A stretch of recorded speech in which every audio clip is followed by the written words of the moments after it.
जिंदाबाद जिंदाबाद जिंदाबाद जिंदाबाद जिंदाबाद जिंदाबाद जिंदाबाद जिंदाबाद जिंदाबाद बेको बेको न्याय ಬೇಕು बेको बेको ನ್ಯಾಯ ಬೇಕು बेको बेको ನ್ಯಾಯ ಬೇಕು ಎಲ್ಲಿವರೆಗೂ ಹೋರಾಟ ಎಲ್ಲಿವರೆಗೂ ಹೋರಾಟ ಕೆಲವರಿಗೆ ಹೋರಾಟ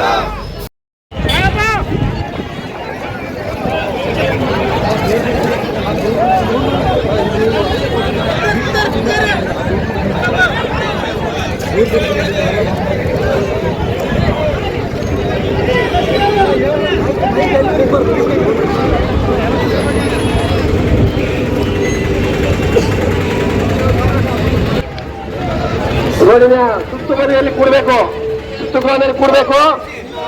ಯಾವ ವಾಹನವನ್ನು ಹೊರಡೆ ಬಿಡದಂತೆ ಸುತ್ತಲೂ ಕೂಡಬೇಕು. ಎಲ್ಲ ಚಾಲಕರು ಹಾಗೂ ಎಲ್ಲ ಕಾರ್ಮಿಕರು, ಇಲ್ಲ ಯಾವ ವಾಹನ ಯಾವ ಗಾಡಿಗಳು ಹೊರಡೆ ಇರಬೇಕು. ಅದಿನಾಯ್ತು ಬರಕ್ಕೆ ಯಾವುದಿಲ್ಲ. ಎಲ್ಲ ಕಾರ್ಮಿಕರಿಗೆ ಕನಿಷ್ಠ ವೇತನ ಜಾರಿಯಾಗಲೇಬೇಕು. ಎಲ್ಲ ಕಾರ್ಮಿಕರಿಗೆ ಕನಿಷ್ಠ ವೇತನ ಜಾರಿರ್ತಕ್ಕಂಥ ಬೆಲೆಗೆ ಬೆಂಬಲ ಬೆಲೆ ನೀಡಲೇಬೇಕು. ರೈತರ ಬೆಳೆದಿರ್ತಕ್ಕಂಥ ಬೆಲೆಗೆ ಬೆಂಬಲ ಬೆಲೆ ನೀಡಲೇಬೇಕು. ಜೆಸಿಟಿಯು ಜಿಂದಾಬಾದ್, ಜೆಸಿಟಿಯು ಜಿಂದಾಬಾದ್. ಮಹಾರಾಷ್ಟ್ರ ಯಶಸ್ವಿಯಾಗಲಿ. ರೈತ ಕಾರ್ಮಿಕರ ಪ್ರಶ್ನೆಗಳನ್ನಿಟ್ಟು, ಜನಸಾಮಾನ್ಯ ಪ್ರಶ್ನೆಗಳನ್ನಿಟ್ಟು ರೈತ ಕಾರ್ಮಿಕ ನೇತೃತ್ವದಲ್ಲಿ ದೇಶದಲ್ಲಿ ನಡೆಯುತ್ತಿರುವ ಮಹಾಮುಷ್ಕರಕ್ಕೆ ಜಯವಾಗಲಿ. 4 ಕಾರ್ಮಿಕ ಕಾಯ್ದೆಯನ್ನು ವಾಪಸ್ ತಗೊಳ್ಳಬೇಕು. ಕಾರ್ಮಿಕರಿಗೆ ಕನಿಷ್ಠ ವೇತನ, ಮನೆ ನಿವೇಶನ, ರೈತರು ಬೆಳೆದಿರ್ತಕ್ಕಂಥ ಬೆಲೆಗೆ ಬೆಂಬಲ ಬೆಲೆ ನಿಗದಿ ಮಾಡಬೇಕು ಅಂತೇಳಿ ಜೆಸಿಟಿಯು ನೇತೃತ್ವದಲ್ಲಿ ಅಖಿಲ ಭಾರತ ಸಾರ್ವತ್ರಿಕ ಮುಷ್ಕರಕ್ಕೆ ಏನು ಕರೆಯನ್ನು ಕೊಟ್ಟಿದ್ದೀವಿ. ಈ ಕರೆ ಮೇರೆಗೆ ಎಲ್ಲ ವರ್ಗದ ಕಾರ್ಮಿಕರು, ರೈತರು, ಕೂಲಿಕಾರರು ಏನು ಬಂದಿದ್ದೀರಿ, ನಿಮ್ಮೆಲ್ಲರಿಗೂ ಸಮಿತಿಯ ಪರವಾಗಿ ಸ್ವಾಗತವನ್ನ ಬಯಸ್ತಾ ಇದ್ದೇನೆ. ಅವಶ್ಯವಾದಂತ ನಮ್ಮ ಎಲ್ಲ ಇಡೀ ದೇಶಾದ್ಯಂತ ಕೇಂದ್ರ ಮತ್ತು ಕೇಂದ್ರ ಸರ್ಕಾರ ತನ್ನಂತ ಮರಣ ಶಾಸನವನ್ನು ಬರೀತಕ್ಕಂಥ ಕಾರ್ಮಿಕ ಕಾನೂನುಗಳನ್ನ ಹಿಂಪಡಿಬೇಕಂತೇಳಿ ಇಡೀ ದೇಶವ್ಯಾಪಿಯನ್ನ ಮುಷ್ಕರ ಮಾಡ್ತಾ ಇದ್ದೀವಿ ಬಂಧುಗಳೇ. ಎಲ್ಲ ಕಾರ್ಮಿಕ ಸಂಘಟನೆಗಳು ಅಂದ್ರೆ ಜೆಸಿಟಿ ನೇತೃತ್ವದಲ್ಲಿ ಇಡೀ ದೇಶದಲ್ಲಿ 30 ಕೋಟಿ ಕಾರ್ಮಿಕರನ್ನ ಇವತ್ತು ಬೀದಿಗಿಳಿಸಿದೆ ಬಂಧುಗಳೇ. ಕಾರಣ ಈ ಕೇಂದ್ರ ಸರ್ಕಾರ ತಂದಂತ ಕಾನೂನುಗಳನ್ನ ನಾವು ಒಪ್ಪಿಕೊಳ್ಳೋದಿಲ್ಲ. ಮುಂದಿನ ದಿನಮಾನಗಳಲ್ಲಿ ನಮ್ಮ ಮರಣ ಶಾಸನವನ್ನ ಬರ್ತೇವ, ಆ ಕಾನೂನುಗಳನ್ನು ನಾವು ಒಪ್ಪಿಕೊಳ್ಳಲ್ಲ ಅಂತೇಳಿ ಇವತ್ತು ಫೆಬ್ರವರಿ 12ರಂದು ಇಡೀ ದೇಶದಲ್ಲಿ ಎಲ್ಲ ಕಾರ್ಮಿಕ ವರ್ಗಗಳು ಇವತ್ತು ಬೀದಿಗಿಳಿದಿದ್ದೀವಿ. ಬಂಧುಗಳೇ, ನಿಮ್ಮ ಸ್ವಾರ್ಥಕ್ಕೆ ಕಾರ್ಪೊರೇಟ್ ಕಂಪನಿಗಳ ಮಾಲೀಕರ ಪರವಾಗಿ, ಬಂಡವಾಳಶಾಹಿಗಳ ಪರವಾಗಿ ಕಾನೂನುಗಳನ್ನು ತರ್ತಕ್ಕಂಥ ಕೇಂದ್ರ ಸರ್ಕಾರದ ನೀತಿಗಳಿಗೆ ಇವತ್ತು ನಾವು ಧಿಕ್ಕಾರ ಹೇಳಲಿಕ್ಕೆ, ಖಂಡಿಸಲಿಕ್ಕೆ ನಾವು ಬೀದಿಗೆ ಬಂದಿದ್ದೀವಿ ಬಂಧುಗಳೇ. ಮತ್ತು ರಾಜ್ಯ ಸರ್ಕಾರ ಆ ಕಾನೂನುಗಳನ್ನ ಜಾರಿ ಮಾಡಲಿಕ್ಕೆ ಅದರ ಭಾಗವಾಗಿ ಈ ರಾಜ್ಯ ಸರ್ಕಾರ ಕೂಡ ನೀತಿಯನ್ನು ಕೂಡ ಖಂಡಿಸಲಿಕ್ಕೆ ನಾವು ಬೀದಿಗೆ ಬಂದಿದ್ದೀವಿ. ಇವತ್ತು ಕರ್ನಾಟಕ ರಾಜ್ಯದಲ್ಲಿ ಸುಮಾರು 3 ಕೋಟಿ ಕಾರ್ಮಿಕರು ನಾವು ಇವತ್ತು ಬೀದಿಗಿಳಿದಿದ್ದೀವಿ. 1967 ನಾವು ಹೋರಾಟಗಳು ಮಾಡ್ತಾ ಬಂದಿದ್ವಿ. ನಾನು ಅವಾಗ ಓದ್ತಿದ್ದೆ. ಆದರೆ ಇಂಥ ಸಮಸ್ಯೆ ಇಟ್ಕೊಂಡು ಹೋರಾಟ ಮಾಡೋದಕ್ಕೆ ಪ್ರಥಮ ಎಲ್ಲರಿಗೂ ತೊಂದರೆ, ಕಾರ್ಮಿಕರಿಗೆ ತೊಂದರೆ, ರೈತರಿಗೆ ತೊಂದರೆ, ಮತ್ತು ಬೀದಿ ವ್ಯಾಪಾರದ ತೊಂದರೆ, ವ್ಯಾಪಾರಸ್ಥರ ತೊಂದರೆ, ಎಲ್ಲರ ತೊಂದರೆ ಕೊಟ್ಟು ಕಾರ್ಪೊರೇಟ್ ಕಂಪನಿಗಳನ್ನು ಓಡಿಸೋ ಪ್ರಯತ್ನ ಈ BJP ಸರ್ಕಾರ ನಡೆಸಿದೆ. BJP ಸರ್ಕಾರಕ್ಕೆ ನಾವು ಒಂದೇ ಎಚ್ಚರಿಕೆ ಕೊಡ್ತೇನೆ, ಕೂಡಲೇ ಎಲ್ಲ ಶಾಸನಗಳಿಗೆ ತೆರಬೇಕಂತ ಮಾಡಿದ್ವಿ. ಇವೆಲ್ಲ ವಾಪಸ್ ತರಬೇಕು. ಇಲ್ಲದಿದ್ದರೆ ಎಲ್ಲಿ ಬಿಟ್ಟು ದೊಡ್ಡ ಕ್ರಾಂತಿ ಆಗುತ್ತೆ. ಆ ಕ್ರಾಂತಿಗೆ ನೀವೇ ಬಲಿ ಆಗ್ತೀರ ಅಂತ ಹೇಳ್ತಾ ನಾನು ಮಾತಾಡೋದು. ಇನ್ಕಿಲಾಬ್ ಎಲ್ಲ ಬಂದಂತ ಹೋರಾಟಗಾರರಿಗೆ ಸ್ವಾಗತ ಕೋರ್ತಾ, ನಮ್ಮ ಬೇಡಿಕೆಗಳಲ್ಲಿ ಪ್ರಮುಖವಾಗಿ ಕೇಂದ್ರ ಸರ್ಕಾರ ತಂದಿರುವ 4 ಕಾರ್ಮಿಕ ಸಮಿತಿಗಳು ರದ್ದಾಗಲಿ ಅಂತ ಎಲ್ಲ ಸಂಘಟನೆಗಳ ಜೊತೆಯಲ್ಲಿ ನಾವು ಹೋರಾಟವನ್ನು ಮಾಡ್ತಿದ್ದೇವೆ. ಹಾಗೂ ಕೇಂದ್ರ ಸರ್ಕಾರ ತಂದಿರುವ ಶ್ರಮಶಕ್ತಿ ನೀತಿ 2025 ಬೇಡವೇ ಬೇಡ ಎನ್ನುವ ನಮ್ಮದು ಒಂದು ಘೋಷವಾಕ್ಯವಿದೆ. ಹಾಗೆ ಗ್ರಾಮ ಪಂಚಾಯತ್ಗಳಿಗೆ ಹೆಚ್ಚಿನ ಅನುದಾನವನ್ನು ನೀಡಬೇಕು. ಹಾಗೂ ಗ್ರಾಮ ಪಂಚಾಯತ್ಗಳಲ್ಲಿ ಕಾರ್ಯನಿರ್ವಹಿಸುವ ಕರವಸರಿಗಾರ, ಕ್ಲರ್ಕ್ ಅಟೆಂಡರ್, ಆಪರೇಟರ್, ನೀರುಗಂಡಿಗಳು, ಜವಾನ, ಸ್ವಚ್ಛತಾಗಾರರನ್ನು ಏಕಕಾಲಕ್ಕೆ ಸರ್ಕಾರಿ ನೌಕರರೆಂದು ಘೋಷಣೆ ಮಾಡಬೇಕು ಎಂದು ನಮ್ಮದು ಒಂದು ಬೇಡಿಕೆಯಾಗಿದೆ. ಹಾಗೆ ಇವತ್ತಿನ ಬೆಲೆ ಏರಿಕೆ ಆಧಾರದಲ್ಲಿ ಪಂಚಾಯತ್ ನೌಕರರಿಗೆ 36,000 ರೂಪಾಯಿ ವೇತನವನ್ನು ನೀಡಬೇಕೆಂದು ಒತ್ತಾಯ ಮಾಡುತ್ತೇವೆ. ಹಾಗೂ ತರಬೇತಿ ಪಡೆದಿರುವ ಎಲ್ಲ ಸ್ವಚ್ಛ ವಾಹಿನಿ ನೌಕರರಿಗೆ ಉದ್ಯೋಗ ನೀಡಬೇಕು. ಹಾಗೂ ಸ್ವಸಹಾಯ ಸಂಘದ ಜೊತೆಗೆ ಒಡಂಬಡಿಕೆ ಮಾಡಿಕೊಂಡಂತ ಪತ್ರವನ್ನು ರದ್ದುಗೊಳಿಸಬೇಕು. ಪ್ರತಿ ವರ್ಷ ನವೀಕರಣ ಪದ್ಧತಿಯನ್ನು ರದ್ದುಪಡಿಸಬೇಕು. ಹಾಗೆ 15ನೇ ಹಣಕಾಸಿನಲ್ಲಿ ವೇತನ ಪಾವತಿಸಬೇಕು. ಹಾಗೂ ಪ್ರತಿಯೊಂದು ಪಂಚಾಯತಿಗೆ ಒಬ್ಬ ಚಾಲಕರನ್ನು ಪರಿಗಣಿಸಿ 15,000 ವೇತನ ನೀಡಬೇಕೆಂದು ಒತ್ತಾಯ ಮಾಡ್ತೇವೆ. ಹಾಗೆ 1,20,000 ಆದಾಯ ಇರುವ ನೌಕರರ ಮತ್ತು ಕಾರ್ಮಿಕರ ಪಡಿತರ ಚೀಟಿಯನ್ನು ರದ್ದುಪಡಿಸದೆ ಆದಾಯದ ಮಿತಿಯನ್ನು ತಾವು ನಿಗದಿ ಮಾಡುತ್ತಿರುವ ಕನಿಷ್ಠ ವೇತನವನ್ನು ಮಾನದಂಡವಾಗಿ ಇಟ್ಟುಕೊಂಡು ಆದಾಯದ ಮಿತಿಯನ್ನು ಹೆಚ್ಚಿಸಬೇಕೆಂದು ಒತ್ತಾಯ ಮಾಡುತ್ತೇವೆ. ಹಾಗೆ ರಾಜ್ಯದಲ್ಲಿ ಮೊದಲನೇ ಡಾಟಾ ಎಂಟ್ರಿ ಆಪರೇಟರ್ಗಳಿಗೆ ಕ್ಲರ್ಕ್ ಹುದ್ದೆ ತೆರವಾದ ನಂತರ ಅನುಮೋದನೆ ನೀಡಬೇಕೆಂಬ ಷರತ್ತನ್ನು ಕೈಬಿಟ್ಟು ಅನುಮೋದನೆ ನೀಡಲು ಅವಕಾಶ ನೀಡಬೇಕು. ಪ್ರತಿಯೊಂದು ಗ್ರಾಮ ಪಂಚಾಯತ್ಗಳಿಗೆ ಲೆಕ್ಕ ಸಹಾಯಕ ಹುದ್ದೆಗಳನ್ನು ಸೃಷ್ಟಿಸಬೇಕೆಂದು ಹೇಳುತ್ತಾ ಎಲ್ಲ ಈ ಒಂದು ಹೋರಾಟದ ಅಂಗವಾಗಿ ನನಗೆ ಮಾತನಾಡಲು ಅವಕಾಶ ಮಾಡಿಕೊಟ್ಟಂತ ಮುಖಂಡರಿಗೆ ಧನ್ಯವಾದಗಳು. ಎಲ್ಲರಿಗೂ ಕೆಂಪಂತನೆಗಳು. ಇತ್ತೀಚೆಗೆ ನಮ್ಮ ದೇಶದಲ್ಲಿ ದಿನೇ ದಿನೇ 2014ರಿಂದ ಹಿಡಿದು ಈವರೆಗೂ ಏನಿತ್ತೆ ಯಾವುದೋ ಒಂದು ಕಾಯ್ದೆಗಳನ್ನ ತಿದ್ದುಪಡಿ ಮಾಡಿ ಈ ಜನರನ್ನ ದಿಕ್ಕು ತಪ್ಪಿಸಂತ ಕೆಲಸ ಮಾಡ್ತಿರೋದ್ರಿಂದ ಕೇಂದ್ರ ಸರ್ಕಾರ ಇಂದು ಮತ್ತೆ ಒಂದು ಹೊಸ ಕಾಯ್ದೆಗಳನ್ನ ತಂದು ಜನರನ್ನ ಸಂಕಷ್ಟಕ್ಕೆ ನುಗ್ಗುವ ಪ್ರಯತ್ನ ಮಾಡ್ತಿದೆ. ಇದರಲ್ಲಿ ರೈತರು ಮತ್ತು ಕಾರ್ಮಿಕರಿಗೆ ತುಂಬಾ ಹಾನಿ ಉಂಟು ಮಾಡುವಂತ ಮತ್ತು ಆಮೇಲೆ ಅವರು ನಷ್ಟ ಉಂಟಾಗುವಂತ ಒಂದು ತೀರ್ಮಾನ ಕಾಯ್ದೆಗಳಲ್ಲಿ ಈ ಕಾಯ್ದೆಗಳು ತುಂಬಾ ನಮಗೆ ಪರಿಣಾಮವನ್ನು ಬೀರುತ್ತವೆ. ಮುಂದಿನ ದಿನಗಳಲ್ಲಿ ಈ ಕಾರ್ಮಿಕ ಕಾಯ್ದೆ 4 ಸಂಹಿತೆಯಲ್ಲಿ ನಮ್ಮ ಹೋರಾಟ ಹಕ್ಕುಗಳು ಸಹಿತ ಕಸ್ಕೊತಿದ್ದಾರೆ. ಈಗ ನಾವೇನಾದ್ರೂ ಸಮಸ್ಯೆ ಮಾಡಿ ಹೋಗಿ ಏನೋ ಅಧಿಕಾರದ ಕೇಳಿದ್ರೆ ಅದಕ್ಕೆ 50 ದಿನ ಟೈಮ್ ಕೇಳ್ತಾರೆ. ಈ ತರ ಕಾಯ್ದೆಗಳು ತಂದ್ರೆ ನಮ್ಗೆ ಮುಂದೆ ಹೋರಾಟ ಮಾಡೋಕ್ಕಾಗಲ್ಲ, ನಮ್ಮ ಹಕ್ಕುಗಳನ್ನ ನಾವು ಪಡ್ಕೊಳ್ಳೋಕ್ಕಾಗಲ್ಲ. ಈ ವಿಷಯವಾಗಿ ಈ 4 ಕಾಯ್ದೆಗಳನ್ನ ವಾಪಸ್ ತಗೋಬೇಕು. ಮತ್ತು ಈ ರಾಮ್ಜಿ ಅಂತ ಇದೆಯಲ್ಲ ಅದು ರಾಮ್ಜಿ ಮಾಡಿದ್ದಾರೆ. ಆ ವಿಷಯವಾಗಿ ನಮ್ಮ ರೈತ ಕಾರ್ಮಿಕರು ಮತ್ತು ಆಮೇಲೆ ನಮ್ಮ ಉದ್ಯೋಗ ಖಾತ್ರಿಯಲ್ಲಿ ಬರ್ತಕ್ಕಂಥ ಕೆಲಸನ ಅವರು ಕಲಿಸ್ಕೊಂಡಂತೆ ಮಾಡ್ತಾರೆ. ಅದು ಈ ವಿಷಯ ಒಂದು. ಮತ್ತು ಆಮೇಲೆ ಇನ್ನೂ ನಾನಾ ರೀತಿಯ ಕಾಯ್ದೆಗಳು ತಂದು ನಮ್ಮನ್ನೆಲ್ಲ ನಮ್ಮ ದೇಶ ಕಾರ್ಪೊರೇಟ್ ಕಂಪ್ನಿ ಕಡೆ ನಮ್ಮನ್ನೆಲ್ಲ ತಗೊಂಡು ಹೋಗ್ತಿದ್ದಾರೆ. ಇವರೆಲ್ಲ ಬಂಡವಾಳಶಾಹಿಗಳಿಗೆ ದೇಶ ಒಪ್ಪಿಸಿ ನಮ್ಮನ್ನೆಲ್ಲ ಗುಲಾಮ ಪದ್ಧತಿಗೆ ತಗೊಂಡು ಹೋಗಲಿಕ್ಕೆ ಮತ್ತೆ ನಮ್ಮ ಮುಂದೆ ಒಂದು ದೊಡ್ಡ ಸವಾಲಿನ ಪ್ರಶ್ನೆ ಇದೆ.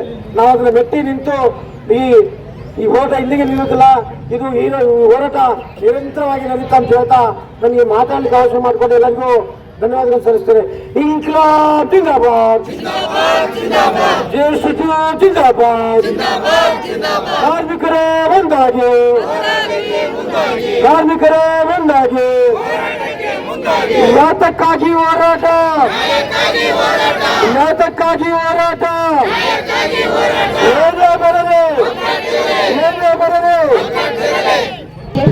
ಸಿಐಟಿಯು ಜಂಟಿ ಹೋರಾಟ ಸಮಿತಿಗೆ ಸ್ವಾಗತ ಕೋರುತ್ತಾ, ಈಗ ಅಂಗನವಾಡಿ ಹಾಗೂ ಬಿಸಿ ಊಟ ಎಲ್ಲ ಕಟ್ಟಡ ಕಾರ್ಮಿಕರು, ಆಟೋ ಚಾಲಕರು, ರಸ್ತೆ ಬದಿ ವ್ಯಾಪಾರಸ್ಥರು ಈ ಸರ್ಕಾರ ತಂದಂತ ಯೋಜನೆಗಳನ್ನು ಧಿಕ್ಕರಿಸುತ್ತಾ ಈಗ ರಾಜ್ಯ ಮತ್ತು ಕೇಂದ್ರ ಸರ್ಕಾರ ತಾನಾಗಿ ಏನೇನು ರೂಪಿಸುತ್ತಿದೆ ಅದೇ ತರ ಅದು ತಪ್ಪು ಅಂತ ಹೇಳಿ ಇವತ್ತು ಇಡೀ ಅಖಿಲ ಭಾರತ ಮುಷ್ಕರ ರಾಜ್ಯ ವ್ಯಾಪ್ತಿ ನಡೀತಾ ಇದೆ. ಯಾಕಂದ್ರೆ ಇವತ್ತು ಮೊನ್ನೆ ಬಜೆಟ್ನಲ್ಲಿ ನಾವು ಸುಮಾರು ಜನ ಅಂಗನವಾಡಿ ಶಿಕ್ಷಕಿಯರು ಸುಮಾರು ಹೋರಾಟಗಳನ್ನು ಮಾಡ್ತಾ ಬಂದಿದ್ದೀವಿ.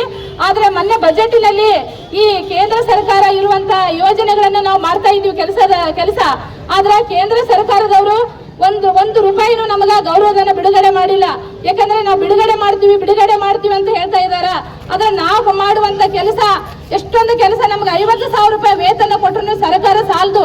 ಆದ್ರೂ ನಮ್ಗ ಬರೀ 12,000 10,000 ಗೌರವಧನದಲ್ಲಿ ದಿನನಿತ್ಯ ಕೆಲಸ ಮಾಡ್ತಾ ಇದ್ವಿ. ಸರ್ಕಾರ ಇದನ್ನ ಖಂಡಿಸ್ತಾ ಇವತ್ತು ಅಖಿಲ ಭಾರತ ಮುಷ್ಕರಕ್ಕೆ ನಮ್ಮ ರಾಜ್ಯ ವ್ಯಾಪ್ತಿ ಕರೆಯನ್ನು ಮಾಡಿವಿ. ಅದರಲ್ಲಿ ಕಟ್ಟಡ ಕಾರ್ಮಿಕರಿಗೂ ಈಗ ಅವರ ಕಾರ್ಡ್ ಅನ್ನು ರದ್ದು ಮಾಡ್ತಾ ಇದೆ.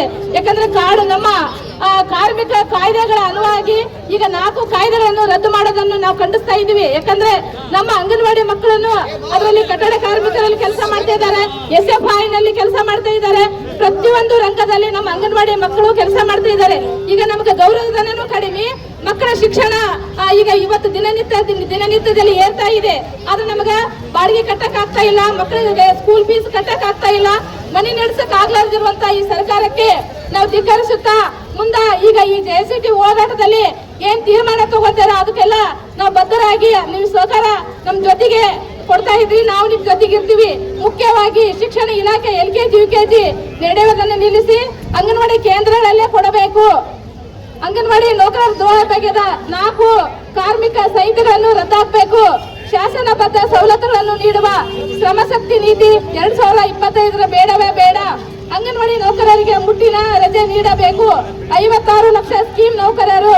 ನಮ್ಮ ದಿನನಿತ್ಯ ಎಷ್ಟೊಂದು ಕೆಲಸಗಳಿವೆ, ನಿಮಗೆ ಮಾತಾಡಕ್ಕೆ ಅವಕಾಶ ಕೊಟ್ಟಂತ ನಿಮ್ಮೆಲ್ಲರಿಗೂ ನಮ್ಮ ಅಂಗನವಾಡಿ ಜಿಲ್ಲಾ ಸಮಿತಿ ಪರವಾಗಿ ಧನ್ಯವಾದ ಹೇಳ್ತಾ ಇದ್ದೀನಿ ಕಾಮ್ರೇಡ್.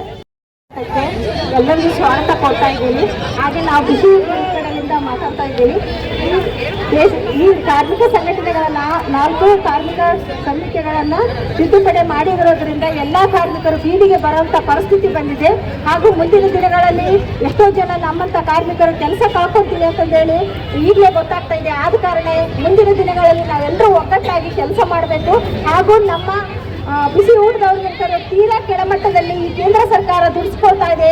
ಹಾಗೂ ಕೇಳಲಿಕ್ಕೆ ಹೋದಂತ ಪರಿಸ್ಥಿತಿಯಲ್ಲಿ ಕೇಂದ್ರಕ್ಕೆ ಕೇಳದಂತ ಹೋದ ಪರಿಸ್ಥಿತಿಯಲ್ಲಿ ನೀವು ಕಾರ್ಮಿಕರೇ ಅಲ್ಲ ಅಂತಂದೇಳಿ ನಮಗೆ ಹೇಳ್ತಾ ಇದ್ದಾರೆ. ಅದಕ್ಕೋಸ್ಕರ ನಿಮ್ಮೆಲ್ಲರ ಸಹಕಾರದೊಂದಿಗೆ ಸಹ ನಾವು ಬಿಸಿ ಊಟದವರನ್ನು ನಿಮ್ಮ ಜೊತೆಗೆ ಒಗ್ಗೂಡಿಸಿ ನಾವು ಮುಂದಿನ ದಿನಗಳಲ್ಲಿ ಎಲ್ಲ ಹೋರಾಟಗಳಿಗೂ ಭಾಗವಹಿಸಿ ನಮ್ಮ ಬೇಡಿಕೆಗಳನ್ನು ಈಡೇರಿಸ್ಕೊಳ್ತಾ ಅಂತಂದೇಳಿ ಇಲ್ಲಿಯವರಿಗೆ ಅವಕಾಶ ಕೊಟ್ಟಂತ ತಮ್ಮೆಲ್ಲರಿಗೂ ಧನ್ಯವಾದ ತಿಳಿಸ್ತಾ ಇದ್ದೀವಿ. ನಮ್ಮ ಆಟೋ ಚಾಲಕರಿಗೆ ಎಲ್ಲರಿಗೆ ಧನ್ಯವಾದಗಳು. ನಮ್ದು ಆಟೋದವ್ರಿಗೆ ಹೇಳ್ತಲ್ಲ ರ್ಯಾಪಿಡ್ ಇವಾಲು ಎಲ್ಲ ಬಿಡುಗಡೆ ಮಾಡಕತ್ತಾರ ಸರ್ಕಾರ. ಯಾಕಂದ್ರೆ ನಮಗೆ ಒಟ್ಟಿ ಮೇಲೆ ಬಂಡಿ ಮಾಡಕತ್ತಾರ. ಅದರ ಸಲಾಗಿ ಐತಲ್ಲ ನಮಗೆ ನಾವು ಸರ್ಕಾರ ಬೇಡ, ನಮಗೆ ಇದು 4 ಕೋಣೆ ಬೇಡ ನಮಗೆ. ಇದು ಮಾತೇಳಿ ನಮ್ಗೆ ಸಂಗಾತಿಗಳೇ, ಇವತ್ತೇನು ಈ ದೇಶ ಮಟ್ಟದಲ್ಲಿ ನಾವು JCT ನೇತೃತ್ವದಲ್ಲಿ ಇವತ್ತು ಬಂದ್ಗೆ ಕರೆ ಕೊಟ್ಟು ನಮ್ಮ ಹಲವಾರು ವಿಭಾಗದ ಕಾರ್ಮಿಕರು, ಇವತ್ತು ಅಸಂಘಟಿತ ಕಾರ್ಮಿಕರು, ರೈತರು, ಕೂಲಿಕಾರರು ಈ ದೇಶ ಮಟ್ಟದಲ್ಲಿ ಇವತ್ತು ಬಂದ್ಗೆ ಕರೆ ಕೊಟ್ಟು ಇವತ್ತು ನಾವು ಪ್ರತಿಭಟನೆಯನ್ನ ಮಾಡ್ತಾ ಇದ್ದೀವಿ. ಪ್ರತಿಭಟನೆ ಮಾಡುವ ಉದ್ದೇಶ ಇಷ್ಟೇ, ಸರ್ಕಾರ ಇವತ್ತ ಅನೇಕ ಕಾರ್ಮಿಕರ ಕಾನೂನುಗಳನ್ನ ಇವತ್ತು ತಿದ್ದುಪಡಿ ಮಾಡ್ಲಿಕ್ಕೆ ಹೊರಟಿದೆ. ಆ ಒಂದು ಕಾನೂನುಗಳು ಇವತ್ತು ಜನಸಾಮಾನ್ಯರಿಗಾಗಿರ್ಬೋದು, ಕಾರ್ಮಿಕರಿಗಾಗಿರ್ಬೋದು, ರೈತರಿಗಾಗಿರ್ಬೋದು, ಹಾಗೆ ಯುವ ಜನರಿಗಾಗಿರ್ಬೋದು, ಎಲ್ಲರಿಗೂ ಸಂಬಂಧಪಟ್ಟಂತ ಕಾನೂನುಗಳೇನಿದಾವ ಇವತ್ತ ಇವು ಜಾರಿ ಮಾಡಬಾರ್ದು. ಇದನ್ನ ವಿರೋಧಿಸಿ ನಾವು ಇವತ್ತು ಹೋರಾಟಕ್ಕೆ ಇಳಿದೀವಿ ಅಂತೇಳಿ ಇವತ್ತು ಸರ್ಕಾರಕ್ಕೆ ಎಚ್ಚರಿಕೆಯನ್ನು ಕೊಡ್ತಾ ಇದ್ದೀವಿ. ಹಾಗೇನೆ ಇವತ್ತು ಸರ್ಕಾರ ಒಂದ್ ಕಡೆ ಹೇಳುತ್ತೆ, ಮೊನ್ನೆ ಕೇಂದ್ರ ಸರ್ಕಾರ ಒಂದು ಬಜೆಟ್ ಅನ್ನು ಮಂಡನೆ ಮಾಡಿತು. ಯಾವ ರೀತಿ ಬಜೆಟ್ ಅಲ್ಲಿ ಕೇಂದ್ರ ಸರ್ಕಾರದ ಬಜೆಟ್ ಮಂಡನೆಯಲ್ಲಿ ಯಾವ ರೀತಿ ಇತ್ತು ಬಜೆಟ್ ಅಂದ್ರೆ, ಇವತ್ತು ರೈತರಿಗೆ ಏನಿಲ್ಲ, ಕೂಲಿಕಾರರಿಗೆ ಏನಿಲ್ಲ, ಕಾರ್ಮಿಕರಿಗೆ ಏನಿಲ್ಲ. ಇವತ್ತು ನಾವು ದುಡಿಬೇಕು, ನಮಗೆ ಕೊಟ್ಟಂತ ಸಂಬಳದನ್ನ ತಗೊಂಡು ನಾವು ಮನೆಯಲ್ಲಿ ಇರ್ಬೇಕು. ಆ ಒಂದು ನಾವು ದುಡ್ತಕ್ಕಂಥ ಸಂಬಳದಲ್ಲಿ ಇವತ್ತು ಮನೆ ನಡ್ಸಕ್ಕಾಗಲ್ಲ, ಇವತ್ತು ಮಕ್ಕಳಿಗೆ ಶಿಕ್ಷಣ ಕೊಡ್ಸಕ್ಕಾಗಲ್ಲ, ಇವತ್ತು ಏನಾದ್ರು ಕಾಯಿಲೆಗಳು ಬಂದ್ರೆ ಇವತ್ತು ಆಸ್ಪತ್ರೆಗೆ ಹೋಗಕ್ಕಾಗಲ್ಲ. ಅಂತ ಒಂದು ಸಂಬಳವನ್ನ ಇವತ್ತು ಕೇಂದ್ರ ಸರ್ಕಾರ ಆಗಿರ್ಬೋದು, ರಾಜ್ಯ ಸರ್ಕಾರ ಆಗಿರ್ಬೋದು ಇವತ್ತು ನಮ್ಮನ್ನ ದುಡಿಸ್ಕೊಳ್ತದ. ನಮ್ಮ ಕೆಲಸಕ್ಕೆ ತಕ್ಕಂತೆ ನಮಗೆ ಸಮಾನ ವೇತನವಿಲ್ಲ. ನಾವು ಹೋರಾಟ ಮಾಡಿನೇ ತಗೊಳ್ಬೇಕು. ಇವತ್ತು ಏನೇ ತಗೊಳ್ಬೇಕಂದ್ರೂ ನಾವು ಬೀದಿಗಿಳಬೇಕು. ಬೀದಿಗಿಳಿದು ಇವತ್ತು ಹೋರಾಟ ಮಾಡಬೇಕು. ಹೋರಾಟ ಮಾಡಿ ನಾವು ಕೆಲವೊಂದು ಸೌಲಭ್ಯಗಳನ್ನು ಪಡ್ಕೊಳ್ಳುವಂತ ಪರಿಸ್ಥಿತಿ ಇವತ್ತು ನಮಗೆ ನಿರ್ಮಾಣವಾಗಿದೆ. ಹಾಗಾಗಿ ಇಲ್ಲಿ ಬಂದಿರ್ತಕ್ಕಂಥ ಎಲ್ಲ ಒಂದು ಕಾರ್ಮಿಕರೇನಿದಾರ ಇವರಿಗೆ ಈ ಒಂದು ಕಾರ್ಮಿಕರ ಕಾನೂನುಗಳನ್ನ ನಾವು ಸರ್ಕಾರಕ್ಕೆ ವಿರೋಧ ಮಾಡ್ತೀವಿ ಅಂತ ಹೇಳಿ ಇವತ್ತು ಹೋರಾಟ ಮೂಲಕ ಒತ್ತಾಯ ಮಾಡ್ತಾರಿಗೆ ಇಲ್ಲಿ ಮಾತಾಡ್ಲಿಕ್ಕೆ ಅವಕಾಶ ಮಾಡಿಕೊಟ್ಟಂತ ತಮ್ಮೆಲ್ಲರಿಗೂ ವಂದಿಸಿ ನನ್ನ ಮಾತುಗಳನ್ನು ಮುಗಿಸ್ತೀನಿ. ನಮಸ್ಕಾರ. ಇವತ್ತು ಕೇಂದ್ರ ಸರ್ಕಾರ ರೈತರ ಪರವಾಗಿಲ್ಲ, ಕಾರ್ಮಿಕರ ಪರವಾಗಿಲ್ಲ, ಚಾಲಕರ ಪರವಾಗಿಲ್ಲ, ಯಾರು ಪರವಾಗಿಲ್ಲ. ಇವ್ರಿಗೇನು ಕಾನೂನನ್ನು ನಡೆಸಕ್ಕೆ ಬರ್ತಾ ಇದೆ ಇಲ್ಲ. ಕೇಂದ್ರ ಸರ್ಕಾರಕ್ಕೆ ಕಾನೂನು ನಡೆಸಕ್ ಬರ್ತಾ ಇದೆ ಇಲ್ಲ. ಇದೇ ಹಿಂದಿನ ದಿನಗಳಲ್ಲಿ ಹಿಟ್ ಅಂಡ್ ರನ್ ಕಾನೂನು ಅಂತ ಒಂದು ಕಾನೂನನ್ನು ಜಾರಿ ಮಾಡಕ್ ನೋಡ್ತಾ ಇದ್ದೀವ್ರು. ಆ ಕಾನೂನು ಇನ್ನ ಪೆಂಡಿಂಗ್ ಇದೆ. 10 ವರ್ಷ ಶಿಕ್ಷೆ 7 ಲಕ್ಷ ದಂಡ ಅಂತ ಒಂದು ಕಾನೂನನ್ನು ಜಾರಿ ಮಾಡಿ ನೋಡ್ತಾ ಇದ್ರು. ಹೀಗೆ ಈ ಕಾರ್ಮಿಕರ ಮೇಲೆ, ಎಲ್ಲಾ ಕಾರ್ಮಿಕರ ಮೇಲೆ ಮತ್ತೊಂದು ಕಾನೂನನ್ನು ಜಾರಿ ಮಾಡಕ್ ನೋಡ್ತಾ ಇದ್ದಾರೆ. ಮತ್ತೊಂದು ಮಾತು, ಇನ್ಶೂರೆನ್ಸ್ ಅಂತಾರೆ. ಚಾಲಕರ ಮೇಲೆ ಇನ್ಶೂರೆನ್ಸ್, ಆಟೋ ಚಾಲಕರ ಮೇಲೆ ಇನ್ಶೂರೆನ್ಸ್, ಎಲ್ಲಾ ಚಾಲಕರ ಮೇಲೆ ಇನ್ಶೂರೆನ್ಸ್ ಅಂತಾರೆ. ಯಾಕ ನಾವು ಸತ್ತ ಮೇಲೆ ಇನ್ಶೂರೆನ್ಸ್ ಕೊಡ್ತೀರಿ? ಏನು ಬದುಕಿರೋ ಮಠ ನಮ್ಮ ದೇಶದ ಚಾಲಕರಿಗೆ ಏನು ಮಾಡಲ್ಲ ಏನು ಕೇಂದ್ರ ಸರ್ಕಾರ ಆಗ್ಲಿ ರಾಜ್ಯ ಸರ್ಕಾರ ಆಗ್ಲಿ? ಬದುಕಿರೋ ಮಠ ಏನಾರ ಒಂದು ಕಾನೂನನ್ನು, ಏನಾರ ಒಂದು ಇನ್ಶೂರೆನ್ಸ್ ಅನ್ನು ಕೊಡಿ ನೀವು ಚಾಲಕರ ಮೇಲೆ. ಸತ್ತ ಮೇಲೆ ನೀವು ಇನ್ಶೂರೆನ್ಸ್ ಅನ್ನು ಕೊಡ್ತೀವಿ. 5 ಲಕ್ಷ 10 ಲಕ್ಷ ಅಂತ ಹಿಂದೆ 2 ಲಕ್ಷ 2 ವರ್ಷಕ್ಕೊಂದ್ಸಲ 5 ವರ್ಷಕ್ಕೊಂದ್ಸಲ ಒಂದು ಕಾನೂನನ್ನು ಇನ್ಶೂರೆನ್ಸ್ ಅನ್ನು ಮಾಡಕ್ ನೋಡ್ತಿದ್ರಿ ನೀವು. ಅದಕ್ಕೆ ನಾವು ಹೇಳೋದೇನಂದ್ರೆ ಕೇಂದ್ರ ಸರ್ಕಾರದಲ್ಲಿ ಮನವಿ ಮಾಡ್ಕೊಳೋದೇನಪ್ಪ ಅಂದ್ರೆ, ನಾವು ಬದುಕಿರೋ ಮಠ ಒಂದು ನಮ್ಗೆ ಇನ್ಶೂರೆನ್ಸ್, ನಮ್ಮ ಮಕ್ಕಳ ಭವಿಷ್ಯಕ್ಕೋಸ್ಕರ ನಮ್ಮ ಚಾಲಕರ ಮೇಲೆ, ಎಲ್ಲಾ ಚಾಲಕರು ಬಂದ್ರು ಇದ್ರಾಗ ಎಲ್ಲಾ ಚಾಲಕರಿಗೆ ತಾವು ಏನಾರು ಒಂದು ಭವಿಷ್ಯಕ್ಕೋಸ್ಕರ ಮಾಡಿಕೊಡ್ಬೇಕು. ಆದ್ರೆ ಮತ್ತೆ ಕಾನೂನುಗಳು ಏನೇನು ತಾವು ಜಾರಿ ಮಾಡಕ್ ನೋಡ್ತಾ ಇದ್ದಾರೆ, ಇನ್ನು ಹಿಂದೆ ಪಡ್ಕೋಬೇಕಂತ ನನ್ನ ಮಾತಾಡಕ್ ಕೊಟ್ಟಿದ್ದ ನಮ್ಮ ಕೇಂದ್ರ ಸರ್ಕಾರ ರಾಜ್ಯ ಸರ್ಕಾರ ತಂದಿರುವಂತ ಕಾನೂನಿಗೆ ಅದನ್ನು ವಿರೋಧಿಸಿ ಇವತ್ತೇನು ಕಾರ್ಮಿಕ ಸಂಘಟನೆಗಳು ಬೆಂಬಲ ಕೊಟ್ಟು ಇವತ್ತು ಬೀದಿಗಿಳಿದಿದ್ದಾವೆ. ಎಲ್ಲರಿಗೆ ಒಂದು ಆಟೋ ಚಾಲಕರ ವತಿಯಿಂದ ತುಂಬ ಹೃದಯದ ಧನ್ಯವಾದಗಳಿಂದ ಹೇಳ್ತಾ, ನಾವು ಏನಪ್ಪ ಅಂತಂದ್ರೆ 50 ವರ್ಷ ಕಾಂಗ್ರೆಸ್ ಆಡಳಿತ ಮಾಡಿದೆ, ಆದ್ರೆ ಕಾಂಗ್ರೆಸ್ ಏನು ಮಾಡಲಿಲ್ಲ. 2018ರಲ್ಲಿ ಮೋದಿ ಅವರು ಬಂದರು. ಮೋದಿ ಅವ್ರು ಏನ್ ಮಾಡಿದ್ರು? ಸಬ್ಕಾ ವಿಕಾಸ್ ಅದು ಇದು ಅಂತ ಹೇಳಿ ಯಾವ ವಿಕಾಸನೂ ಮಾಡಲಿಲ್ಲ.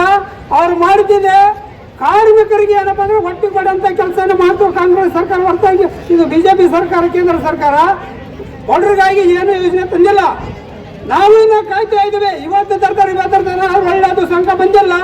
ಈ ಕೇಂದ್ರ ಸರ್ಕಾರಕ್ಕೆ ಇವತ್ತು ಕಾರ್ಮಿಕರು ಎಲ್ಲರೂ ನಾವು ಎಚ್ಚರಿಕೆ ಕೊಡೋದೇನಂತಾರೆ, ನೀವು ಇದೇ ರೀತಿ ನೀವೇನ್ರ ಕಾರ್ಮಿಕರಿಗೆ ಒಟ್ಟು ಮೇಲೆ ಬಂಡೆ ಬೆಳೆದ ಕೆಲಸ ನೀವು ಮಾಡಿದ್ರೆ ನಿಮ್ಮನ್ನ ಕೇಂದ್ರ ಸರ್ಕಾರ ಕಿತ್ತಾಗಂತ ದೋಷಗಳು ಹತ್ತಿರಕ್ಕೆ ಅದು ಅಂತೇಳಿ ಈ ಪ್ರತಿಭಟನೆ ಮೂಲಕ ನಾವು ಹೇಳ್ಬೇಕಾಗತ್ತೆ. ಜೈ ಹಿಂದ್, ಜೈ CRTU. ಸಂಗಾತಿಗಳೇ, ಇವತ್ತು ಏನು ಇಡೀ ದೇಶಾದ್ಯಂತ ನಡೀತಕ್ಕಂಥ ಈ ಒಂದು ಮುಷ್ಕರ, ಇಡೀ ದೇಶದಲ್ಲಿ 30 ಕೋಟಿಗೂ ಹೆಚ್ಚು ನಾವು ಈ ದೇಶದಲ್ಲಿ ಈ ಮುಷ್ಕರವನ್ನು ಹಮ್ಮಿಕೊಂಡಿದ್ದೀವಿ.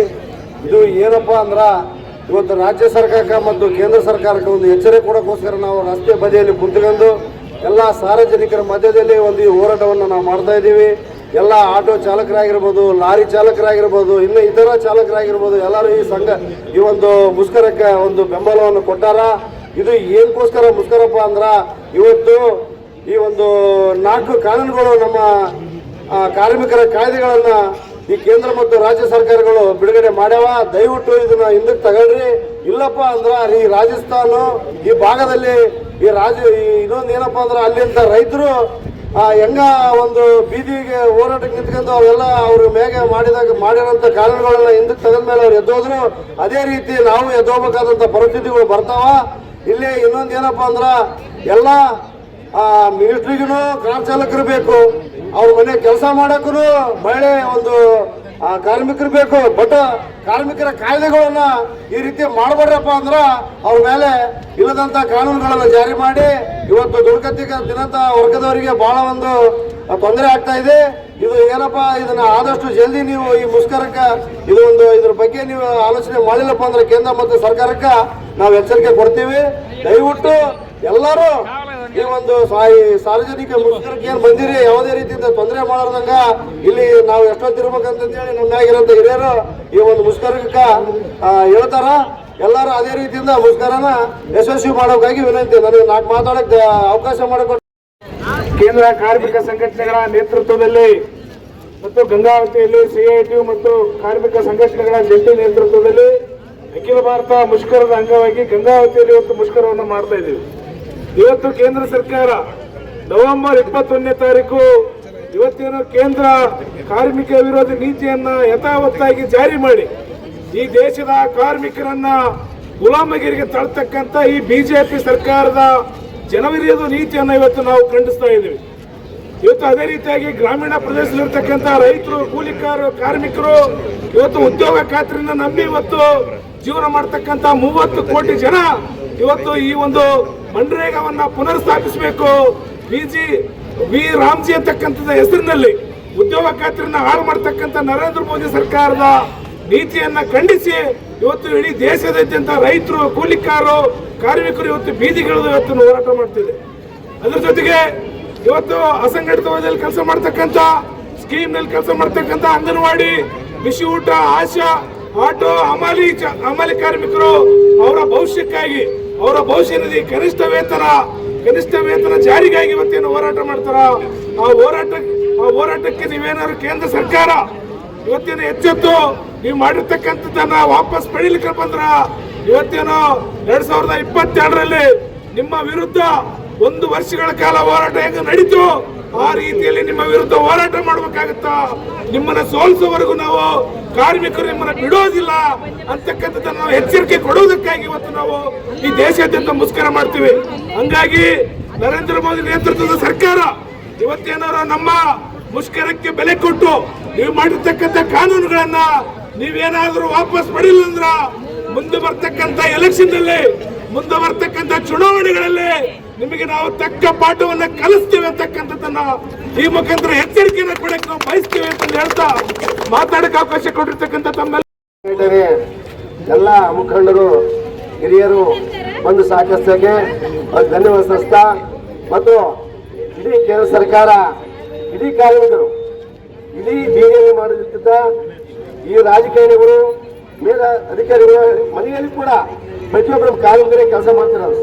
ಅವ್ರು ಅನ್ಯಾಯ ಆಗುತ್ತಂಬುದು ಅವ್ರ ವಿಜ್ಞಾನಿಗಳು ಹೇಳುವಂತ ಸರ್ಕಾರ, ಕೇಂದ್ರ ಸರ್ಕಾರ, ರಾಜ್ಯ ಸರ್ಕಾರ ಪ್ರತಿಯೊಬ್ಬ ಬಡವರಿಗೆ ಇದು ಸಮಸ್ಯೆಗೀಡಾಗಿ ತೊಂದರೆಗೀಡಾದರೆ ಅವ್ರ ಪರಿಸ್ಥಿತಿ ಗಂಭೀರ ಆಗ್ತದೆ. ಪ್ರತಿಯೊಬ್ಬರು ಚಾಲಕರಾಗಿರು, ಇನ್ನು ಉಳಿದ ಕಾರ್ಮಿಕರು ಬರೀ 300-250 ಜನ, ಅದನ್ನೇ ಸಾಧ್ಯ ಇಲ್ಲ, ಬರೀ ಕುಟುಂಬ ನಡೆಸಕ್ ಆಗ್ತಾ ಇಲ್ಲ. ಇಂಥದ್ರಲ್ಲಿ ಇರದಾರ ಬೀದಿಯಲ್ಲಿ ಮತ್ತೆ ಬೀದಿ ಪಾಲ್ ಮಾಡಕ್ ಕೊಟ್ಟಂತ ಸರ್ಕಾರಕ್ಕೆ ನಮ್ಮ ಧಿಕಾರ ಇರಲಿ. ಸಿಐಟಿಯು ಜಿಂದಾಬಾದ್.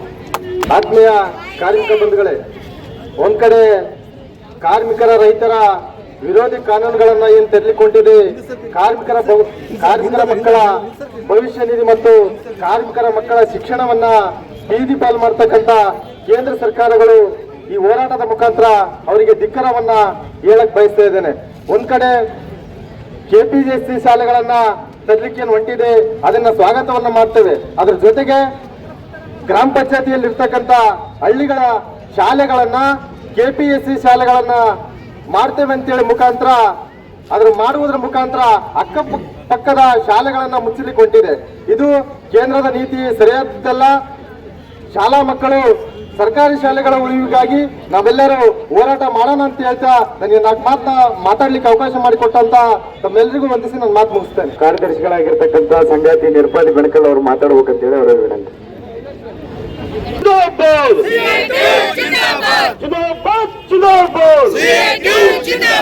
ದೇಶಾದ್ಯಂತಕ್ಕಂಥ ಮುಷ್ಕರ ಯಶಸ್ವಿಯಾಗಲಿ, ದೇಶಾದ್ಯಂತಕ್ಕಂಥ ಮುಷ್ಕರ ಯಶಸ್ವಿಯಾಗಲಿ, ಕಾರ್ಮಿಕರ ಕಾಯ್ದೆ ವಾಪಸ್ ಹೋಗಲಿ, ಕಾರ್ಮಿಕರ ವಿರೋಧಿ ಕಾಯ್ದೆ ವಾಪಸ್ ಆಗಲಿ, ಬಿಡುವಂತಿಲ್ಲ, ಬಿಡುವಂತಿಲ್ಲ, ಜಾರಿ ಮಾಡಲು ಬಿಡುವಂತಿಲ್ಲ. ಜಿಂದಾಬಾದ್, ಜಿಂದಾಬಾದ್, ಜಿಂದಾಬಾದ್, ಜಿಂದಾಬಾದ್. ಸಂಗಾತಿಗಳೇ ಮತ್ತು ಗಂಗಾವತಿ ತಾಲೂಕಿನ ರೈತ ಮತ್ತು ಕೂಲಿಕಾರ ಮತ್ತು ವ್ಯಾಪಾರಸ್ಥ ಬಂಧುಗಳೇ, ಮತ್ತು ಈ ಹೋರಾಟಕ್ಕೆ ಪರೋಕ್ಷವಾಗಿ ಪ್ರತ್ಯಕ್ಷವಾಗಿ ಬೆಂಬಲ ನೀಡಿದಂಥ ಎಲ್ಲ ನನ್ನ ಬಂಧುಗಳಲ್ಲಿ ವಿನಂತಿ ಮಾಡಿಕೊಳ್ಳೋದೇನೆಂದ್ರೆ, ಇವತ್ತು ಅಖಿಲ ಭಾರತ ಮಟ್ಟದಲ್ಲಿ ಏನ್ ಜೆಂಡಾ ಹಿಡಿದು ಹೋರಾಟ ಮಾಡ್ತಕ್ಕಂಥ ಏನು ಸಂಘಟನೆಗಳು ಅಂತ ಅದಾವ, ಅವರು ಎಲ್ಲರೂ ಒಂದು ವೇದಿಕೆಗೆ ಬಂದು ಈ ಒಂದು ಅಖಿಲ ಭಾರತ ಮುಷ್ಕರ ಕರೆ ಕೊಟ್ಟಿದ್ದಾರೆ.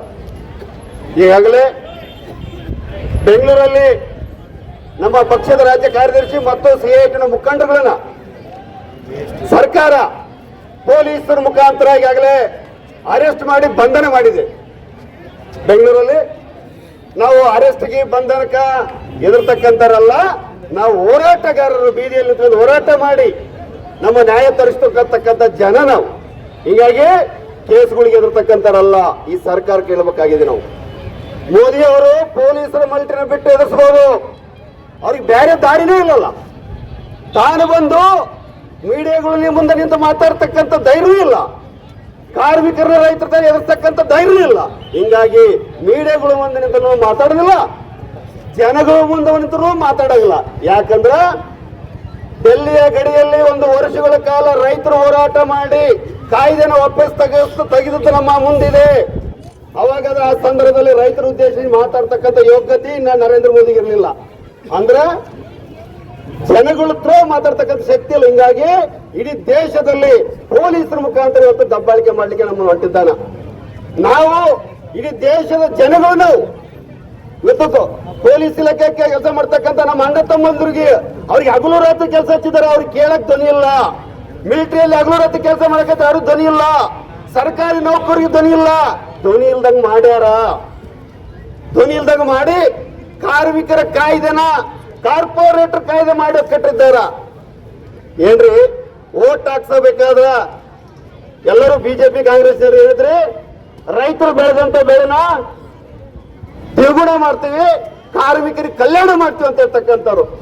ಜೊತೆ ಸಂಗಾತಿಗಳೇ, ಇವತ್ತೆಲ್ಲ ಇಲ್ಲಿ ಅಂಗನವಾಡಿ ತಾಯಿಯಿಂದ ಬಂದಿದ್ರಿ, ಬಿಸಿ ಊಟ ಬಂದಿದ್ರಿ, ಮುನ್ಸಿಪಾಲಿಟಿ ಕಾರ್ಮಿಕರು ಬಂದಿದ್ರಿ, ನೀರಾವರಿ ಕಾರ್ಮಿಕರು ಬಂದಿದ್ರಿ, ಮತ್ತು ಗ್ರಾಮ ಪಂಚಾಯತಿ, ಅಂಗನವಾಡಿ, ಹಮಾಲಿ, ಕಟ್ಟಡ, ಆಶಾ ಮತ್ತು ಲಾರಿ, ಆಟೋ ಇನ್ನಿತರ ಕಾರ್ಮಿಕರು ನಾವು ಇವತ್ತು ಒಳಗಡೆ ಹೊಂಟಿದೀವಿ.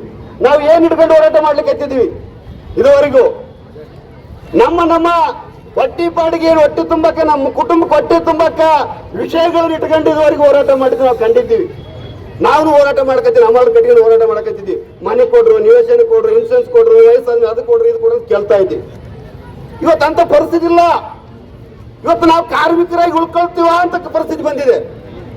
ಇವತ್ತು ಏನ್ ಮಾಡಿದೆ ಕೇಂದ್ರ ಸರ್ಕಾರ ಅಂದ್ರ ನಮ್ಮನ್ನ ಓಟ್ ಹಾಕ ಮಿಷನ್ಗಳು ಮಾತ್ರ ಮಾಡಿದೆ. ಅದು ಒಂದು ನಮಗೆ ಹಕ್ಕು ಕೊಟ್ಟಾರ, ಓಟ್ ಹಾಕಕ್ಕ. ಬದಲು ಹಕ್ಕುಗಳನ್ನೇ ಕಿತ್ಕೊಂಡಾರ. ನೋಡ್ರಿ, ದೇಶದಲ್ಲಿ ಹೋರಾಟ ಮಾಡ್ಬೇಕಂದ್ರ ಅನುಮತಿ ತಗೋಬೇಕಂತ ಎಲ್ಲ ಕಡೆಯಿಂದ ರೀ. ದೇಶದ ವಾರಸದಾರ ನಾವು ನಿಮ್ಮನ್ನ ಕೇಳಿ ಹೋರಾಟ ಮಾಡ್ಬೇಕ. ಸರ್ಕಾರ ಅಪ್ಪಣೆ ಕೇಳಿ ರೀ, ನಾವು ಓಟ್ ಹಾಕಿದ ಮೇಲೆ ನೀವು ರೀ ನಿಮ್ಮ ಅಪ್ಪನ ದೇಶ ಅಲ್ಲ, ಇದು ನಮ್ಮ ದೇಶ ಅಂತ ಹೇಳಕ್ಕ ದೇಶದಲ್ಲಿ ಇವತ್ತು ದೇಶ ನಮ್ದು. ಕಾರ್ಮಿಕರು, ಕೂಲಿಕಾರರು, ರೈತರ ದೇಶ ಇದು. ನಾವು ಚೆನ್ನಾಗಿದ್ರೆ ದೇಶ ಚೆನ್ನಾಗಿರ್ತತಿ. ನಾವು ನಮ್ಮ ಮಕ್ಕಳು ಶಿಕ್ಷಣ, ಉದ್ಯೋಗ, ನಮಗೆ ಉದ್ಯೋಗ, ನಮ್ಮ ಹೊಟ್ಟೆ ತುಂಬಕ ಊಟ ಬಟ್ಟಿದ್ರೇ ದೇಶ ಸಂಪತ್ತೈತೆ ಅಂತ ಲೆಕ್ಕ. ಇದನ್ನ ಕೇಳಿದ್ರೆ ದೇಶದ್ರೋಹಿಗಳು ಅಂತ ಹೇಳ್ತೀರಿ, ಕೂಲಿ ಕೇಳಿದ್ರೆ ದೇಶದ್ರೋಹಿಗಳು ಅಂತೀರಿ. ಕೂಲಿ ಕೇಳಕ್ ಹೋರಾಟ ಮಾಡಿದ್ರ ಸರ್ಕಾರ ವಿರುದ್ಧ ಹೋರಾಟ ಮಾಡ್ತೀರಿ ಅಂತ್ರಿ. ನಿಮ್ಮ ಅಪ್ಪಂದ ಸರ್ಕಾರ ನಾವು ಓಟ್ ಹಾಕಿದ್ದು ನಿಮ್ದು ಸರ್ಕಾರ, ನಾವು ಓಟ್ ಹಾಕಿದ್ದು ನಿಮ್ ಸರ್ಕಾರ ಇಲ್ಲ. ಹಿಂಗಾಗಿ ಅಲ್ರಿ ಸ್ವಾಮಿ, 70 ವರ್ಷದಿಂದ ಕಾಂಗ್ರೆಸ್ ಸಂಘ ಇಡ್ತೀವಿ ನಮ್ಮನ್ನ. ಆದ್ರೂ ಎಲ್ಲದನ್ನು ಸರ್ಕಾರನ ಆಸ್ತಿ ಮಾಡ್ತಿ, ಸಾರ್ವಜನಿಕ ಆಸ್ತಿಗಳನ್ನು ಮಾಡ್ತಿ. 70 ವರ್ಷದಾಗ 70 ವರ್ಷದಿಂದ 10 ವರ್ಷಕ್ಕೆ ನಮ್ಮ ಮೋದಿಯವರು ಅಂದ್ರು ವಿಶ್ವಗುರು ಏನ್ ಮಾಡಿದ? ಎಲ್ಲವನ್ನೂ ಮಾರಾಟ ಮಾಡಿದ. ಎಲ್ಲವೂ ಮಾರಾಟ. ಏನ್ ಇಟ್ಕೊಂಡ ನೀವು? ಎಲ್ಲವೂ ರೈಲ್ವೆ ಮಾರಾಟ ಮಾಡಿದ, ರೋಡ್ ಮಾರಾಟ ಮಾಡಿದ, ಬಸ್ ಮಾರಾಟ ಮಾಡಿದ, ಮಿಲಿಟರಿ ಮಾರಾಟ ಮಾಡಿದ, ದೇಶನ ಮಾರಾಟ ಮಾಡಿದ. ಮತ್ತೆ ಈತ ದೇಶದ ವಿಶ್ವಗುರು ಅಂತೆ. ನಾಚಿಕೆ ಬರ್ಬೇಕಲ್ವಾ ದೇಶದಲ್ಲಿ?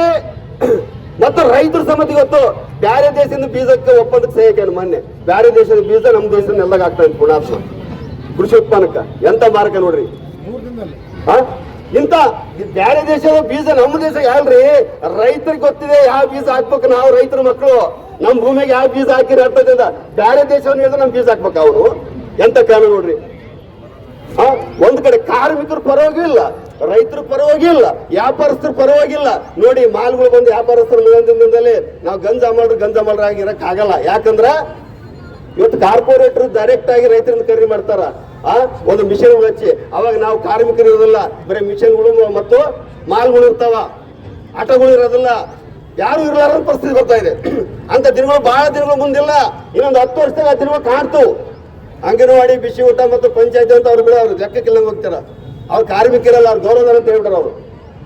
ಹಿಂಗಾಗಿ ಈ ಕಾಯ್ದೆ ಉಳಿಬೇಕಂತ ಹೋರಾಟ ಮಾಡ್ತಾ ಇದ್ವಿ. ಮೊದಲು ಕಾರ್ಮಿಕರ ಕಾಯ್ದೆ ಉಳಿದವರು ಮಾತ್ರ ಆ ಇಟ್ಕೊಂಡು ನಾವು ನಮ್ಮ ಬೇಡಿಕೆ ಇಟ್ಕೊಂಡು ಹೋಗ್ಬೇಕಾಗುತ್ತ. ಈ ಕಾರ್ಮಿಕರ ಕಾಯ್ದೆ ಅಂತ ಹಿಂಗೇನಾದ್ರು ಇನ್ನೊಂದು 4-5 ತಿಂಗಳ ನಂತರ ಹಿಂಗೆ ಹೋರಾಟ ಕರೆ ಕೊಡೋಂತ ಪರಿಸ್ಥಿತಿ ಇಲ್ಲ. ಆ ಕಾಯ್ದೆ ಜಾರಿ ಆಗ್ತದೆ. ಏನ್ ಗೊತ್ತಾ, ನೀವು ನಿಂತ್ಕೊಂಡ್ರೆ 1 ತಿಂಗಳು ಸಜೆ ಮಾಡ್ತಾರ, ನಾವು ಭಾಷಣ ಮಾಡಿದ್ರೆ 2 ತಿಂಗಳ ಸಜೆ 25,000 ರೂಪಾಯಿ ದಂಡ ಹಾಕ್ತಾರ. ಇನ್ನು 3 ತಿಂಗಳಾಗ ಅಂತ ಕಾಯ್ದೆ ಇದು. ಮತ್ತು ಮಾಲಕರಿಗೆ ಏನಾದ್ರು ಅಥವಾ ನಮ್ಮ ಆಟೋದ ಮಾಲಕರು ಅಥವಾ ಅಂಗನವಾಡಿ ಬಿಸಿ ಊಟ ಪಂಚಾಯತಿ ಹಮಾಲಿ ಆಟೋ ಮತ್ತು ಲಾರಿ ಚಾಲಕರು ಯಾರಾದ್ರೂ ನಮ್ಗೆ ಪೇಮೆಂಟ್ ಹೆಚ್ಚಳಬೇಕಂತಂದು ಕೇಳಿದ್ರಂದ್ರೆ 14 ದಿನ ಮುಂಚಿತವಾಗಿ ಅವ್ರಿಗೆ ಲೆಟರ್ ಕೊಡ್ಬೇಕು ಸರ್ಕಾರಕ್ಕೆ ಅಥವಾ ಮಾಲಕರಿಗೆ ಯಾರಿಗಾದ್ರೂ ಲೆಟರ್ ಕೊಡ್ಬೇಕು. ಅವ್ರು ಏನಾದ್ರು ಮಾತುಕತೆ ಕರೆದ್ರು ನೋಡೋಣ ಮುಂದಂತ ಹೇಳಿದ್ರ ಒಳ್ಳೆ ಹೋರಾಟ ಮಾಡಂಗಿಲ್ಲ. ನಾವು ಹೋರಾಟ ಮಾಡಿದ್ರೆ ಸರ್ಕಾರ ದ್ರೋಹಿಗಳಂತೆ, ಸರ್ಕಾರದ ದೇಶದ ದ್ರೋಹಿಗಳು, ಸರ್ಕಾರದ ವಿರೋಧಿಗಳು ಅಂತ ಈ ಪಟ್ಟ ಕೊಂಟಾನ ಮೋದಿಯವರು. ಹೀಗಾಗಿ ಈ ಕಾಯ್ದೆನ ಇಡೀ ದೇಶಾದ್ಯಂತ ಎಲ್ಲ ದುಡಿಯುವ ಕಾರ್ಮಿಕರು ವಿರೋಧ ಮಾಡ್ಲಿಕ್ಕೆ ಎತ್ತಿದ್ವಿ. ವಿರೋಧ ಮಾಡೋ ಭಾಗವಾಗಿ ಇವತ್ತು 30 ಕೋಟಿ ಜನ ರಿಪೋರ್ಟ್ ಬಂತು. ಇಡೀ ದೇಶದಲ್ಲಿ 30 ಕೋಟಿ ಜನ ಬೀದಿಗಿಳಿದಿದ್ರ. ಅದ್ರಾಗ 15ರಿಂದ 20 ಲಕ್ಷ ಜನ ಅರೆಸ್ಟ್ ಆಗಿದ್ದಾರೆ. ಪೊಲೀಸರ ಮುಖಾಂತರ ಅರೆಸ್ಟ್ ಮಾಡಿಸಿದ್ದಾರೆ. ಬೆಂಗಳೂರಲ್ಲಿ, ಡೆಲ್ಲಿಯಲ್ಲಿ, ಚೆನ್ನೈನಲ್ಲಿ ಮೆಸೇಜ್ ಬಂದಿದೆ. ಎಲ್ಲ ಕಡೆ ಅರೆಸ್ಟ್ ಮಾಡಿ ಬಂಧನಕ್ಕೆ ಹಾಕಿದ್ದಾರೆ. ಹಿಂಗಾಗಿ ಬಂಧನ ನಮ್ಗೇನು ಹೊಸದಲ್ಲ, ಕೇಸು ಹೊಸದಲ್ಲ. ಈ ಕಾಯ್ದೆ ಹೋಗುವವರೆಗೆ ಈ ಹೋರಾಟನ ಮುಂದುವರಿಸ್ತೀವಿ. ನಾಳೆ ಕಾಯ್ದೆ ನೋಡ್ರಿ, ಕೆಲವರು ಹೇಳ್ತಾ ಇದಾರ ಕಾಯ್ದೆ ಜಾರಿ ಆಗಿದೆ, ಹೆಂಗೆ ನೀವು ವಾಪಸ್ ತೆಗ್ಸ್ರಿ ಅಂತ ಕೇಳಿದ್ರು. ರೈತರು ಗಡಿಯಲ್ಲಿ 1 ವರ್ಷ ಕುಂತ್ಕೊಂಡು ರೈತರ ವಿರೋಧಿ ಆದಂತ FMC ಕಾಯ್ದೆನ ವಾಪಸ್ ತೆಗ್ಸಿದ್ರು 1 ವರ್ಷದಲ್ಲಿ ಕುಂತ್ಕೊಂಡು. ಆ ಭರವಸೆ ಇದೆ ನಮ್ಗೆ, ಹೋರಾಟದ ಭರವಸೆ ಇದೆ. ಹಿಂಗಾಗಿ ನಮ್ಮ ಕಾರ್ಮಿಕ ಕಾಯ್ದೆನ ಜಾರಿ ಮಾಡಕ ಬಿಡೋದಿಲ್ಲ. ಹಿಂಗಾಗಿ ವಾಪಸ್ ಕಳ್ಸಾನ ಅಂತ ಹೇಳ್ತಾ ಇವತ್ತು ಈ ಹೋರಾಟಕ್ಕ ನೀವೆಲ್ಲರೂ ಸಾಥ್ ಕೊಟ್ಟದಕ್ಕ ನಿಮ್ಮೆಲ್ಲರಿಗೂ CIT ರಾಜ್ಯ ಸಮಿತಿಯಿಂದ ಅಭಿನಂದನೆ ಸಲ್ಲಿಸಿ ನನ್ನ ಮಾತು ಮುಗಿಸ್ತಾ ಇದ್ದೀನಿ. ಈ ಹೋರಾಟ ಇಲ್ಲಿಗೆ ಮುಗಿಯೋದಿಲ್ಲ, ಇನ್ನು 4 ಗಂಟೆವರೆಗೆ ಮುಂದುವರಿತೈತಿ. ಹಿಂಗಾಗಿ ಸಂಗಾತಿಗಳು